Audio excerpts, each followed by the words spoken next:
Hi, I'm Shannon from houseimprovements.com. In our video today, I just want to show you how to replace the bottom weather strip on a metal overhead garage door. So we've already gone out and purchased the new weather strip. So basically it just looks like a piece of flat rubber, but what actually happens is it gets basically bent like that and then slid into a track that's already on the bottom of the door.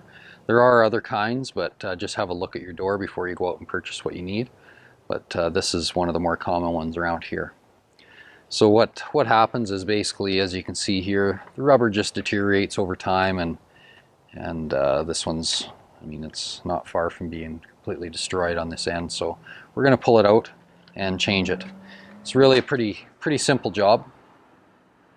What you might find is that there could be a screw or two, maybe one on each end, holding the rubber in place or the track in place. So you just have to remove any of those screws that you find.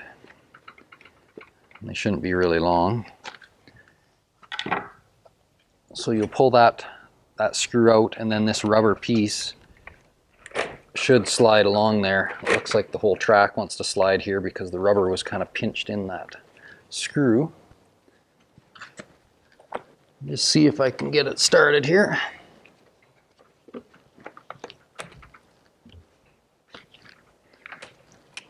Well, it looks like this one is just going to pull out of the track, so that's just as easy as anything.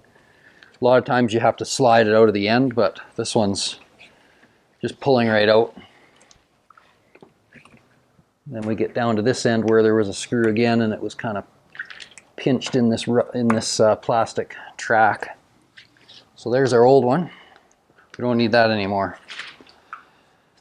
So we'll just kind of reposition the camera here so you can see what we're going to do to slide the new one in, and also give you a better idea what this channel looks like.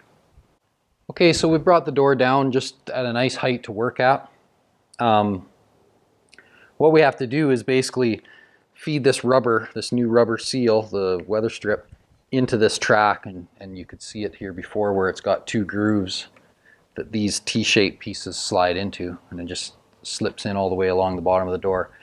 Now, one issue you might have is if you had a screw through your rubber, you may have to just kind of pry the track out a little bit there because it'll be crushed and the rubber won't go through there. I've done that already. Just used a bar or a knife or whatever and kind of picked away at that till I got it to where it would slide. Also, if it gets real tight or whatever, you may want a little bit of silicone spray in there just to help it glide through.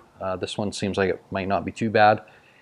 And believe it or not, it's actually a lot easier with two people to do this because this tends, if it binds at all, it'll stretch, and once you can't reach both ends, it's kind of a pain. So I'll get it on here so far by myself, and then we're going to reposition, and the cameraman's going to help feed this end. Just basically all he's going to do is at this end keep pinching the track, or keep pinching the weather strip so that it's folded right, lined up nice there, and it feeds in nice and smooth. So otherwise what happens is it goes in like this wants to sag down, and you can't get this to feed into the track very good because it's hanging limp. So okay, so to get it started, you just want to get it around behind there. How can you see pretty good? Okay. And you just want to get those little T-shaped pieces started in the end of that track. And I'm just holding with the one hand, pulling this way, and my other hand I'm just holding it up kind of level so that it'll feed in nice, like I talked about, into the track. And just simply pulls along like that. I'm getting a little bit of resistance now. I'll get probably another foot out of it. But you can see it's really a pretty easy thing to do, and it doesn't cost a ton of money either, but it gets your seal better on the garage, and you don't have snow and cold and rain blowing in all the time, or rodents.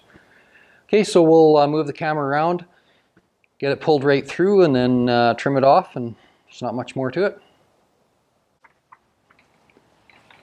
Okay, so if you have some assistants, you can just have them either feed it in or pull it down, just like we're doing here. You can kind of, I don't know if you've noticed there, as I'm pulling it stretching a bit, so when I let go it goes back. Oh, and I've gotten to where the screw was here. So I'm just gonna just gonna fix this track up here so I can pull it the rest of the way, and then I'll come back and just show you trimming it off, and then we're finished. Okay, so we pulled the new rubber seal all the way through there. One thing that I didn't mention is at the far end, like the end where we finished at, I had to put that screw back in just to keep this rubber track here from sliding off the door while we were pulling and tugging. So I had to take it out once we got down so far and finish pulling the seal through.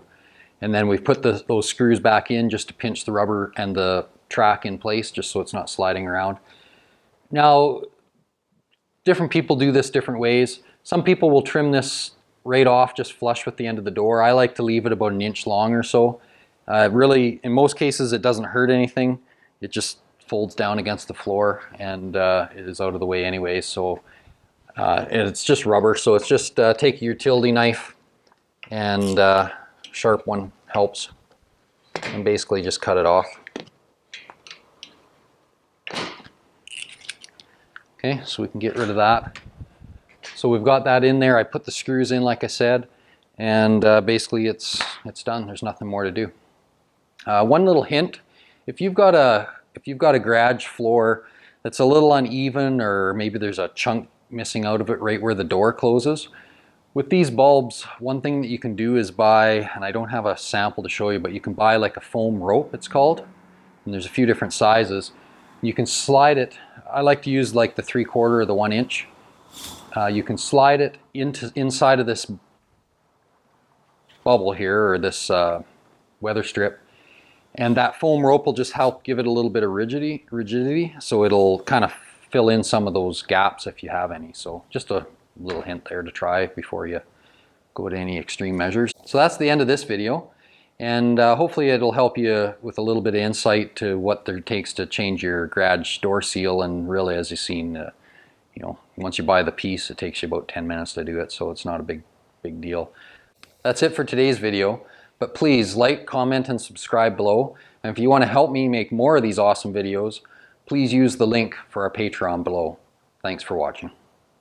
So that's the wrap up on this video, and I hope that it helped you out if you're happen to change